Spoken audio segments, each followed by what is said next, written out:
마태복음 20장 28절 한 절입니다. 이미 잘 아시는 말씀일 텐데요. 같이 읽겠습니다. 시작. 인자가 온 것은 섬김을 받으려 함이 아니라 도리어 섬기려 하고 자기 목숨을 많은 사람의 대속물로 주려 함이니라. 아멘. 오늘 설교의 제목은 기쁜 성탄 그리고 기쁜 나의 공생애 이렇게 했습니다. 12월이 들어오면서 이제 12월 하면은 많은 하루하루가 중요하죠. 12월에 있는 절기들 중에서 매우 중요하게 우리가 기념하고 또 잘 준비하면서 은혜 받고자 하는 게 성탄입니다. 제가 몇 년 전부터는 미리 준비하지 않으면 20일 근처 가서 성탄을 준비하게 되고 그 은혜로운 캐롤을 한 주 부르다 끝나버리는 거예요. 캐롤을 이상하게 그 다음 주에 부르면 좀 이상하잖아요. 그래서 몇 년 전부터는 한 달 정도를 정해가지고 매우 많이 성탄 관련된 찬송을 혼자 불러보고 또 들어보고 고백해보고 진짜 내 고백인가 하고 있습니다. 금년 12월에 들어와서도 이제 성탄 준비를 제 마음 깊은 곳은 하고 있는데 오늘 설교가 제 차례라서 이제 메리 크리스마스를 꼭 하고 싶은데 너무 앞선 거 아닌가 싶었어요. 그런데 지난 금요기도 때 설교자께서 메리 크리스마스를 하셔서 할렐루야, 저는 메리 크리스마스 하는 게 아니라 할렐루야 하면서 먼저 하신 분이 있으니 나도 즐겁게 하리라 했습니다. 여러분, 성탄이 정말 즐거우십니까? 앞에 있는 영어 메리는 즐겁다 이 말이거든요. 성탄이 정말 행복하십니까? 성탄이 행복한 이유가 뭡니까? 성탄의 주인공이 되시는 분이 오늘 우리가 찾은 본문 마태복음 20장 28절의 말씀을 우리에게 가르쳐 주시고 그렇게 살아주셨기 때문에 그렇습니다. 인자가 온 것은 섬김을 받으려 함이 아니다. 섬김 받으면 얼마나 좋아요. 전 어느 모임에 갔더니 너무 극진하게 막 챙기시는 거예요. 길도 다 가는데 먼저 나와가지고 여기부터 막 챙기시고 막 저도 다 떠먹을 줄 알았는데 음식 막 챙겨주시고 기분은 좀 좋지만 우리가 이제 중심을 잃을 수가 있죠. 예수님이야말로 얼마나 우리에게 섬김을 받게 합당하십니까? 그러나 내가 공생애를 통해 내 공생애가 너희들 모두에게 길이고 너희들 모두에게 진짜 삶의 진리고 이대로 갈 때 하나님을 제대로 누려서 부활로 이어질 것이니까 내가 길이요 진리요 생명이다 가르쳐 주시고 심지어는 제자들의 뭘 닦아주셨죠? 발을 닦아주셨어요. 그러니까 3년 정도를 친하게 지냈음에도 불구하고 나이 차이가 많이 안 나는 제자들임에도 불구하고 너무 당황스러워 있잖아요. 특별히 베드로. 예수께서 잘 닦아주신 다음에 내가 이렇게 하는 이유를 아느냐? 내가 행한 대로 너희도 행하게 하려고. 누가 봐도 너희는 종도 아니요. 너희들 내가 중심을 들여다보니까 여러 차례 나한테 들켰지만 누가 큰 자냐 하고 있는데 섬기는 인생이 얼마나 사람으로 태어나서 영광스럽게 되고 진짜 행복해지는가를 나는 아니까 그리고 너희들에게 가르쳐줘야 되니까 너희도 이렇게 행하게 하려고 내가 본을 보였다 이렇게 말씀해 주셨습니다. 섬김을 받으려 함이 아니라 도리어 섬기려 하고 자기 목숨을 심지어는 대속물로 내가 잘못해서 내놓는 게 아니라 누군가가 잘못했어요. 근데 우리는 잘 알죠. 그게 바로 자신에게 원수가 되는 짓을 하는 영혼들을 향하는 것입니다. 많은 사람의 대속물로 주려 함이라. 그러니까 다시 말하면 인자가 온 것은 그 앞에 부분은 나는 세상을 살 때 이 공생의 기간은 누구보다도 내가 행복하게 살다 갈 것이다 라는 표현하고 저는 같다고 제가 설교를 준비하면서 노트에 써놨습니다. 제자들이 예수님을 찾아갔습니다. 자기들끼리도 알아요. 누가 역사가 많이 나타나는지. 그리고 가끔 예수님이 누구누구를 특별한 때 불러가지고 니들은 자 해놓고 너네 셋은 따라와 이런 것도 있잖아요. 예를 들면 이렇게 키워준 게 있거든요. 그러니까 누가 더 큰 자냐 하는 일이 벌어지죠. 제자들 가운데 다툼이 벌어집니다. 예수님이 하나님 나라를 살아가는 사람에게 있어서 진짜 행복이 무엇인가를 가르쳐 주십니다. 야, 세상에서 특별히 이방인들 봤지? 권세들과 집권자들이 어떻게 하더냐? 임의로 주관하고, 그러니까 이와 저리가 죽여! 고관들이 어떻게 하더냐? 낮은 사람들을. 그러나 너희에게는 그렇지 않다, 이렇게 말씀해 주셨어요. 다시 말하면 너희는 그렇게 살면 큰일 나. 그래서 크고자 하느냐? 다 크고자 했잖아요. 나름대로 해서 다 주특기가 있는데, 세베대 아들 야고보와 요한이 친인척이라고 예수님께 가가지고 본인들을 크게 해달라고 하는 것 때문에 화가 났는데, 크고자 하는 자는 섬기는 자가 되어야 한다. 그러니까 속으로 지금 누가 1등이냐 챙겼잖아요. 그러니까 1등은 있지, 으뜸이 되고자 하느냐? 종이 되어야 한다. 다시 말하면 뭡니까? 나는 무가치 하라는 게 아니라 하나님이 너에게 맡겨주신 영혼, 네가 만나는 영혼을 대할 때, 아, 나는 저 사람의 종이다 하는 그런 자세로, 저 사람이 하나님을 만나고 하나님의 은혜를 받게 하는 일이라면, 그것을 위해서라면 마치 종인 것처럼 자존심 다 내려놓고 살 수 있다면 1등이다. 이렇게 가르쳐 주셨어요. 그게 행복인 거죠.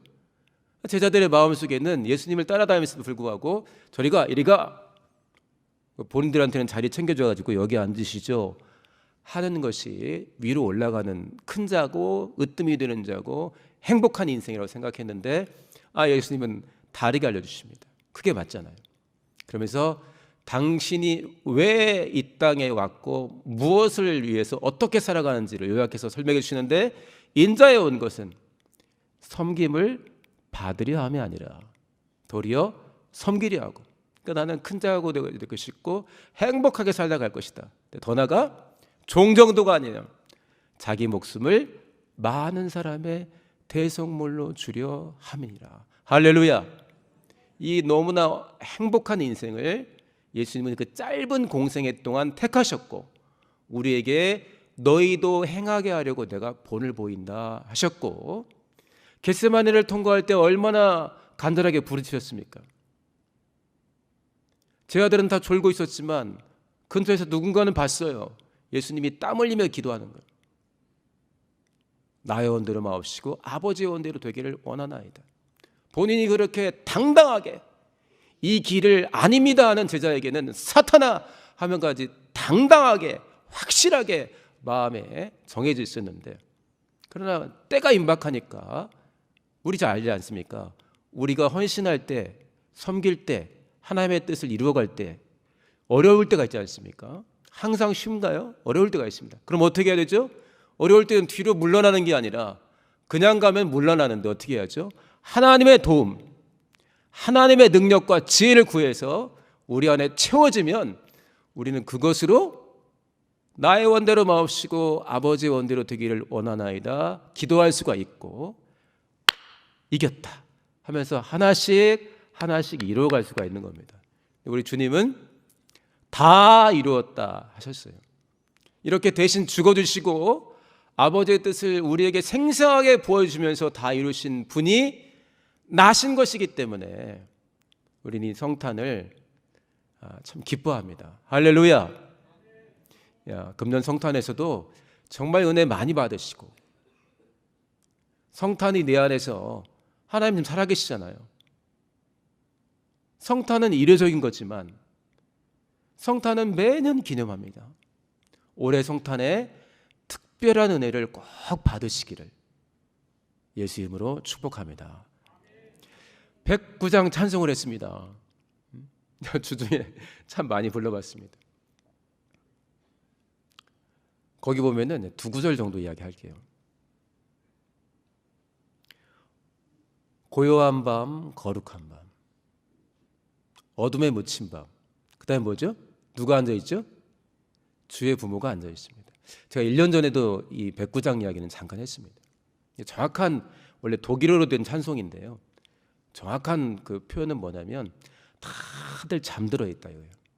겨울 피곤하고 밤이니까 다들 잠들어 있는데 그런데 한 부모만 아기와 함께 깨어있다. 여기 이제 가사에 나와요. 주의 부모 앉아서 감사기도 드릴 때라고 우리는 번역을 해왔는데, 예수님의 나심이 별로 주목을 받지 못하고 있습니다. 뒤에 양떼들 몰던 목자들은 주의 음성을 들었습니다. 천사가 양떼들에게만 나타났을까요? 제사장들, 바리새인들, 서기관들에게는 안 갔을까요? 갔어요. 못 듣는 것입니다. 이 시간 혹시 주의 음성이 들리시는 분들 있습니까? 있을 것입니다. 누구는 듣고 누구는 못 들을 수 있습니다.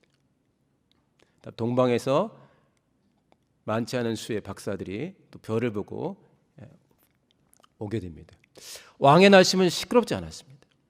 왕의 나심은 세상의 주목을 받지도 않았습니다. 그리고 유대인들도 깨닫지 못했습니다. 메시아가 오길 기다렸지만. 왜냐? 메시아는 원래 이렇게 오는 게 아니에요. 그들이 기다렸던 메시아는 이렇게 오는 게 아니에요. 그런데 우리 후렴에 계속 반복되는 게 뭐죠? 왕이 어떻게 됐어요? 왕이 갑자기 나타나셔야 되는데, 짜잔 하면서 막 나팔 소리가 막, 재림 때는 그렇게 오신다 그랬습니다. 강력한 나팔 소리와 함께 이미 선발대를 비롯해서 많은 사람들이 다 곳곳에 위험물이 없는지 다 보고, 우리도 국가 원수가 해외에 나갈 때는 경호팀 먼저 갑니다.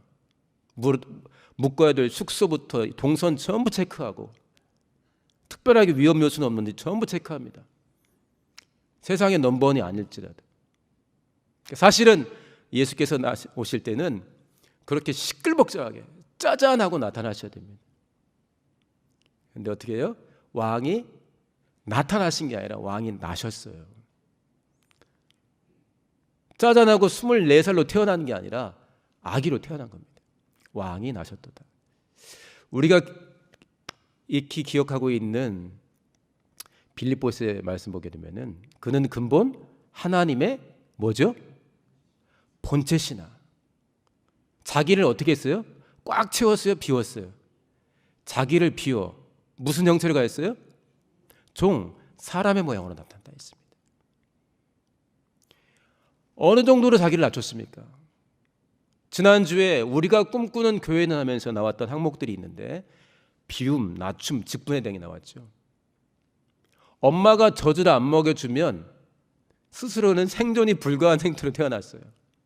물론 10달 동안 이미 그렇게 해왔고, 완전히 자기를 비운 거죠. 완전히 자기를 낮춘 겁니다. 이 성탄을 보면서 우리 성도님들도 그렇고 저도 많은 걸 생각해야 되는데, 금년에 저는 이 설교 제목처럼 이 성탄과 나의 공생애를 좀 연결을 해봐야 되겠다. 성탄을 통해서 우리가 예수님이 어떻게 나셨는가를 보게 됩니다. 그게 말씀으로 기록될 정도로 이제 확인이 된 부분들이 아주 작게 기록되어 있습니다. 아까 예수께서 말씀하셨지만, 나는 진리다, 나는 길이다, 내가 한 대로 하게 하려고 내가 본을 보였다. 우리가 공생애를 알지만 나심부터 얼마나 자기를 충분히 비우고 낮췄습니까? 그래서 이 성탄을 우리가 매일이 하는 이유는 성탄을 통해서 나신이가 어떤 삶을 살았다는 것을 알기 때문인데, 그래서 이번 성탄에는 특별히 한 12월 첫 주부터 24일까지 정말 기도하고 자신을 돌아보면서 이번 성탄에 하나님이 나에게 뭐라 말씀하실지를 좀 많이 간구했으면 좋겠다라는 생각을 했습니다. 그 중에 하나가 공생애입니다. 공생애. 성탄은 하나님의 공생애입니다. 물론 성령 받으신 이후에 본격적으로 하나님의 일을 시작했지만, 공생애의 순종은 이미 아버지와 함께 있을 때 이미 순종이 시작되었고, 그러나 여인에게 잉태되고 나시면서 계속 순종이 이어지고 있는 겁니다. 그래서 이 성탄을 생각하면서, 와, 이 정도로 자기를 낮추면서 시작할 수 있을까? 철저하게 나의 원대로 마옵시고 아버지 원대로 되기를 원하나이다를 이렇게 보여주시는구나 해서 2023년의 성탄을 우리가 준비하며, 이 성탄이 그렇게 기쁘다면 진짜 내가 낮추어서 엄마가 육신의 어머니가 나를 먹여주지 않으면 죽을 만큼 완전히 비워버렸는데 혹시 너희들은 보고 배우는 것이 없느냐라고 하나님 물으실 때 우리는 아멘 있습니다. 나도 나를 비워보겠습니다. 나를 비우며 내 안에 하나님의 것을 채우겠습니다. 이런 결단을 할 수가 있을 것 같아요. 자, 우리 말씀 하나 보겠습니다. 마태복음 16장 말씀 한번 보겠습니다. 자막으로 나옵니다. 공생애를 생각할 때 공생애라는 게 뭐죠? 내 마음대로 살지 않고 하나님 마음대로 살겠다는 것입니다. 많은 제자들이 하나님 마음대로 살겠다고 예수님을 따라가니까 예수님이 말씀하십니다. 한번 읽어보겠습니다. 시작. 이에 예수께서 제자들에게 이르시되 아무든지 나를 따라오려거든 자기를 부인하고 자기를 십자가를 지고 나를 좇을 것이다. 아무든지 나를 따라오려거든. 모든 사람이 예수님을 따라오는 게 예수님의 소원이고 아버지의 소원이고 성령의 소원입니다. 너희들 가운데 그럴 사람이 많았으면 좋겠는데 진짜로 나를 따라오려거든 이겁니다. 지금 따라오고 있잖아요. 아무든지 진짜로 나를 따라오려거든. 이렇게 가는 곳 손잡고 가는 것도 괜찮지만 진짜로 따라오려거든. 진짜로 내 마음을 이해하면서 내가 살듯이 공생애를 사는 게 나의 최고의 소원인데 너희가 큰 자 되는 게 최고의 소원인데 그러려면 자기를 부인하고 자기 십자가를 지어야 된다 이야기를 했습니다. 그 다음 말씀 한번 보겠습니다. 누가복음 22장 말씀 익히 하는 말씀 읽어보겠습니다. 시작. 가라사대 아버지여 만일 아버지의 뜻이거든 이 잔을 내게서 옮기시옵소서. 그러나 내 원대로 마옵시고 아버지 원대로 되기를 원하나이다 하시니 그 다음에 계속해서요. 사자가 하늘로부터 예수께 나타나 힘을 돕더라. 계속해서 예수께서 힘쓰고 애써 더 간절히 기도하시니 땀이 땅에 떨어지는 핏방울 같이 되더라. 네, 제가 주님을 따르겠습니다. 주님이 십자가를 지었으니 나도 지겠습니다. 주님이 성탄을 통해서도 공생애를 통해서 확실하게 보여주셨는데 나도 나를 부인하면서 가겠습니다. 이런 고백은 할 수 있습니다. 얼마나 멋집니까? 어느 중 누가 그래서 지금 직분자 장로님들 권사님들 안식사님들 하고 있는데 저는 나를 부인할 생각이 없습니다. 나의 십자가를 질 생각이 없습니다. 누가 그러겠어요? 저는 부족하지만 이 일이 참으로 복된 일이요 생명이요 교회를 살리는 길이고 내가 가장 행복하게 사는 길이니 주 뜻대로 나를 부인하며 나의 십자가를 지겠습니다라고 백이면 백 그렇게 고백하지 않겠습니까? 그러나 연약하지만 충만했던 예수께서 공생애를 살 때 보여주신 기도 장면이 있죠. 저렇게 힘쓰고 해서 간절히 기도한 장면이 있었습니다. 저부터 그렇게 하겠는데 우리 성도님들 우리의 겟세마네 우리 각각의 겟세마네를 통과하시기를 예수님으로 축원합니다. 여기 정도 오신 분들 2017년 이후로 2023년까지 남아 계신 분들 대단하신 건 맞아요. 얼마나 대단하십니까? 감사하죠. 그러나 진짜로 주님을 따라가지 않겠습니까? 우리끼리 칭찬하는 것도 의미가 있는데 진짜 하나님께 칭찬받아야 하지 않겠어요? 아까 대표기도 얼마나 간절하게 하셨습니까? 진짜 하나님께 칭찬받아야 됩니다.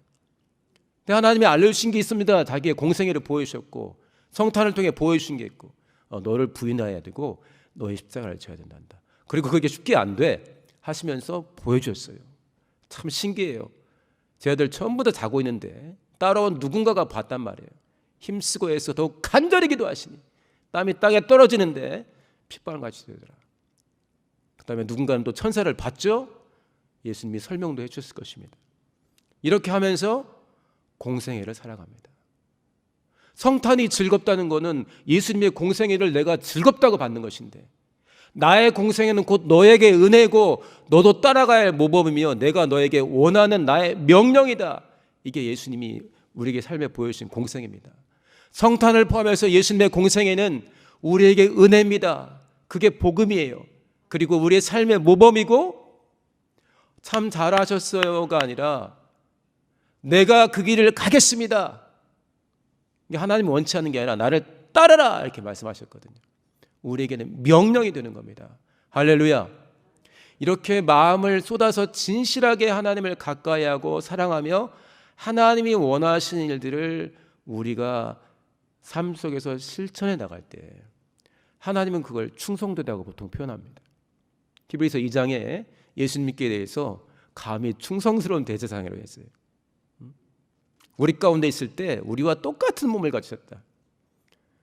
우리의 연약함을 체험하기 때문에, 당신의 하나님 되심을 알지 못하기 때문에 누구보다도 많이 분노할 수 있었는데, 그는 우리 가운데 있을 때 자비로우셨다. 우리 가운데 있을 때 다 포기하고 싶으셨을 텐데 그의 공생애는 충성스러웠다. 하나님께 대해서 나 같은 원수짓을 한 영혼 하나하나에까지 하나님은 자비하시고 충성스러우셨다. 그리고 대제사장의 직분을 담당하셨다. 할렐루야. 예수님의 공생애에 어떤 직분이 있습니까? 왕으로서의 직분도 감당하셨고 종으로서의 직분도 감당하셨죠. 제사장으로 역할도 보여주셨고 선지자는 과연 어떤 것인가도 우리에게 보여주셨습니다. 자, 디모데전서 1장 한번 보겠습니다. 직분에 대해서 한번 읽어보겠습니다. 시작. 나를 능하게 하신 그리스도 예수 우리 주께 내가 감사함은 나를 충성되이 여겨 내게 직분을 맡기심이니. 자, 누군가가 모임에서 예수님을 따르고 있어요. 딱 보니까 참 저분은 예수님을 닮고자 해요. 말씀을 읽거나 설교를 듣거나 기도하거나 하게 되면은 그 말씀을 이루고자 구체적으로 삶 가운데 애쓰고 있어요. 그런데 얼마나 가나 보자 우리가 그럴 때 있지 않습니까? 계속 가요. 그런 사람들은 보통 어떻게 합니까? 모임에 와서 뭔가 일을 찾기 시작합니다. 내가 해야 될 일이 분명히 있을 텐데, 성도를 섬길 일이 있을 텐데, 이게 쭉 이어지는 것을 보통 우리가 충성되다 표현합니다. 신뢰할 만하다는 거예요. 계속해서 어떤 좋은 일이 나타난다는 거예요. 하나님이 우리에게 원하시는 바입니다. 근데 그에게 어떤 걸 주셨죠? 나를 충성되이 여겨. 뭘 주셨어요? 직분을 주셨어요. 직분이 뭡니까? 예를 들어서 지휘자, 성가대 지휘자. 그분은 성가대와 함께 주일에 찬양을 하기 위해서 굉장히 애를 쓰고 또 찬양을 지휘합니다. 하고 말고 하는 게 아니라 쭉 가는 거예요. 일정 기간 동안. 지금 방송실에서 봉사하시는 분들도 있고 예배봉사팀이 있죠. 예를 들어서 예배봉사위원들 지금도 애쓰고 계십니다. 어떤 직분을 주셨어요. 그러면 그 일을 쭉 하겠다는 겁니다. 그래서 교회에서는 그런 직분을 구분을 좀 합니다. 임시란 말이 꼭 좋은 건 아니겠지만 계속 이어지는 직분이 아니고 한 1년 단위로 바뀔 수가 있다. 이거를 임시직이라고 하고요. 안수집사, 어떤 목사, 장로, 권사 이렇게 일단 교회에서 그렇게 초빙을 받거나 임명받은 뒤에 쭉 가는 직분을 오래 간다고 그래가지고 항존직이라고 해요. 자, 예를 들어서 항존직 한번 생각해 보겠습니다. 지금 안수집사, 권사 임명 준비를 하고 있습니다. 장로님들 관련해서는 이미 절차가 거의 마감됐습니다. 누군가가 안수집사가 돼요. 그럼 예배당에서 보겠죠? 저 사람 참 충성되다. 충성되지도 않는데 뭘 직분을 왜 맡아요? 하나님의 일에 충성되고 하나님께 대해서 충성되어야지. 자기 십자가가 보여야 될 거 아닙니까? 귀에 건 거 말고 예를 들어서. 그에게 예를 들어서 안수집사가 되었어요. 예배당에서도 기관에서 인정받고 교회가 그를 인정하고 축복합니다. 그럼 그게 계급장인가요? 아닙니다. 너 지금까지 당신 참 잘해오셨는데 이제는 이런 직분은 네가 중간에 포기하지 않는 쭉 갈 텐데 계속해서 이렇게 충성됨을 세상 교회 안에 나타내라. 이게 항존직 직분입니다. 그러니까 주님을 따라서 나의 공생애를 살겠습니다. 나의 원대로 살지 않고 하나님의 원대로 기도하며 살겠습니다 하는 자가 충성됨을 나타낼 때 하나님은 그에게 일들을 맡기시게 됩니다. 꼭 눈에 보이는 직분이 아닐지라도 은혜 받은 사람은 무언가를 하게 되어 있어요. 그게 눈에 띄면 다 띄면 좋지만 어쨌든 교회 안에서 눈에 띄게 되면은 직분들을 맡거나 맡겨드리거나 합니다. 그 다음 말씀 한번 또 보겠습니다. 에베소서 말씀이죠. 직분을 세우고 직분을 감당하는 최종 목표가 뭡니까? 한번 읽어보겠습니다. 시작. 이는 성도를 온전케 하며 봉사의 일을 하게 하며 그리스도의 몸을 세우려 하심이라. 와, 교회 안에서 주어지는 직분은 이 앞에 여러 가지 직분이 써 있습니다. 성도를 온전케 한대요. 우리가 은혜 받으면 자기만 온전케 합니까? 옆에 사람이 보여요. 갑자기 안 보이던 사람들이 저분 도와드려야지.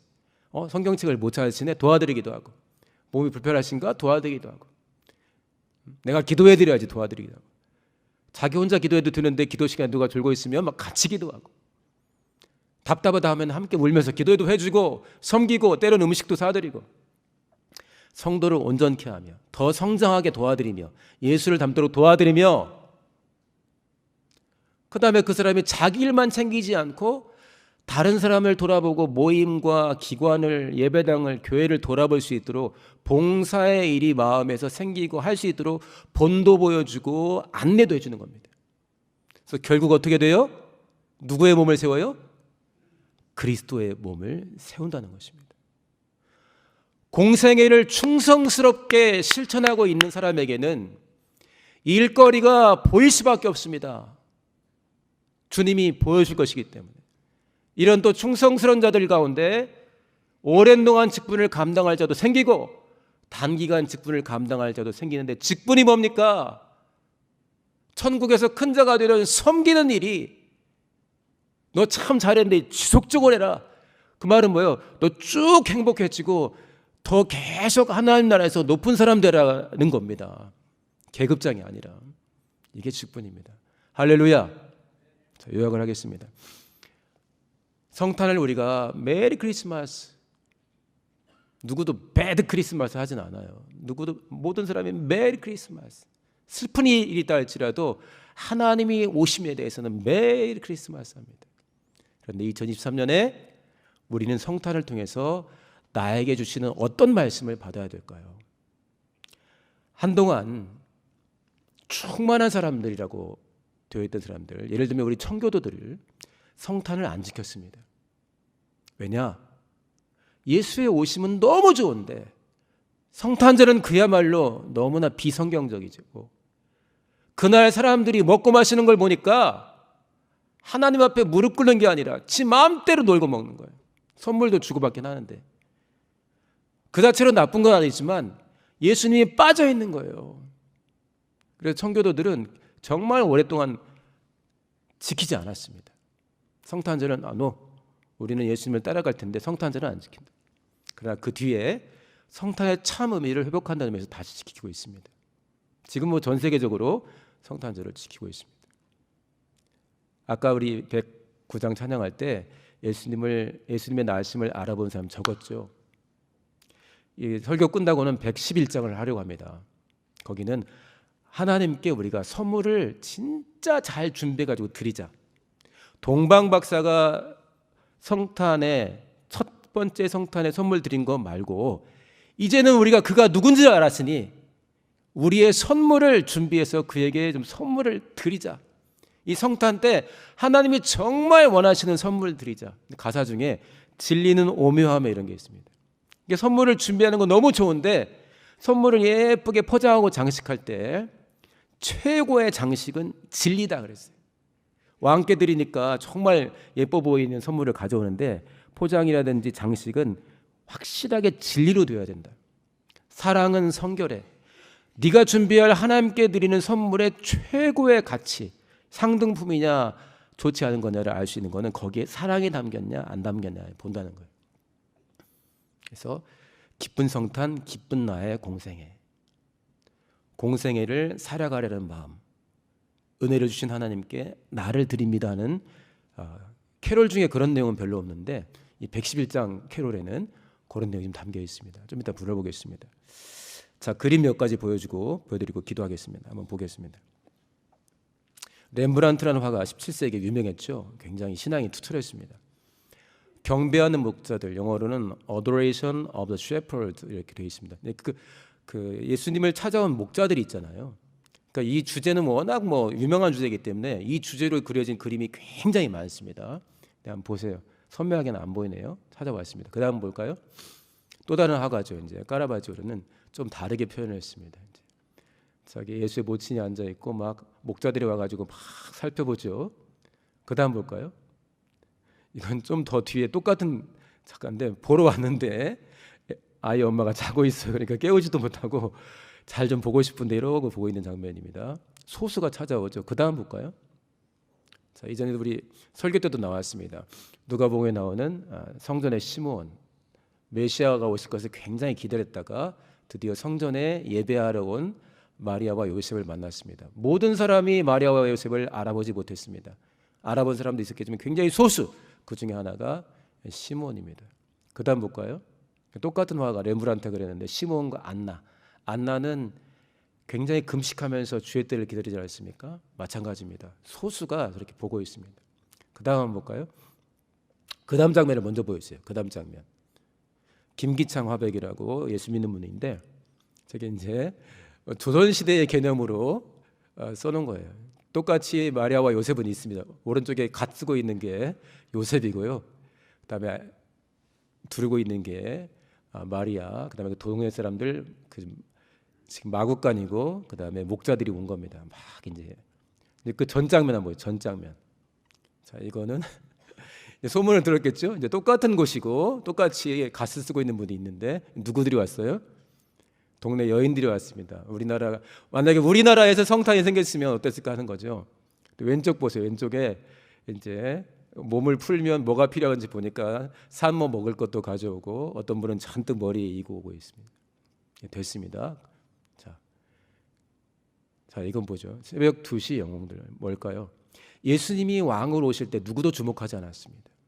시간 상당히 줬는데도 사람들이 주목 못합니다. 저거는 새벽 2시에 어느 나라에서 정말 영웅들이 도착하는데 도착하는 시간이 새벽 2시예요. 저건 알려져 있고 몇 시쯤 도착한다는 걸 알고 있기 때문에 새벽 2시에 지금 저 영웅들을 맞으러 온 거예요. 그 다음 장면. 저 영웅을 맞으러 온 거예요. 월드컵 끝나고. 저 새벽입니다. 새벽 2시. 그 다음 장면. 저기 새벽입니다. 됐습니다. 두 장면을 놓고 뭘 생각하냐면 예수님의 오심도 이미 예언 다 되어 있습니다. 목자들이 음성을 들었으면 다른 사람도 들었습니다. 못 들은 사람이 수도 없이 많습니다. 우리 영웅들이 새벽 2시에 아르헨티나에 도착한다 하니까 볼 것도 없어요. 수십만이 몰려들 거예요. 한번 생각해 봅시다. 성탄 때 많은 사람들이 즐거워할 텐데 나에게 특별히 찾아오신 하나님을 꼭 만나시기를 예수님을 축원합니다. 나의 공생애를 너무나 사모하시는 행복한 인생을 너무나 사모하시는 하나님께서 내게 주신 음성에 귀를 기울이시기를 예수님을 축원합니다. 그 자에게는 반드시 예배당이나 기관과 자기가 속한 어느 곳이든 섬길 수 있는 마음을 반드시 주실 것입니다. 놓치지 마시고 붙드시고 승리하시기를 예수님으로 축원합니다. 같이 기도하겠습니다. 2023년 성탄에 나를 찾아오시는 주님을 만나게 달라고 나를 향한 주의 음성이 들려오는 모든 사람에게 특별한 시간을 하나님이 준비하시겠지만 나에게 너무너무 특별한 일이 반드시 벌어지게 달라고 내가 기도하며 준비하겠사오니 내게 참으로 은혜가 충만한 성탄을 준비해 달라고 나도 주님을 따라 공생애를 살아가며 또 직분도 감당할 수 있게 달라고 우리 주여 말하시고 동성으로 기도합니다. 주여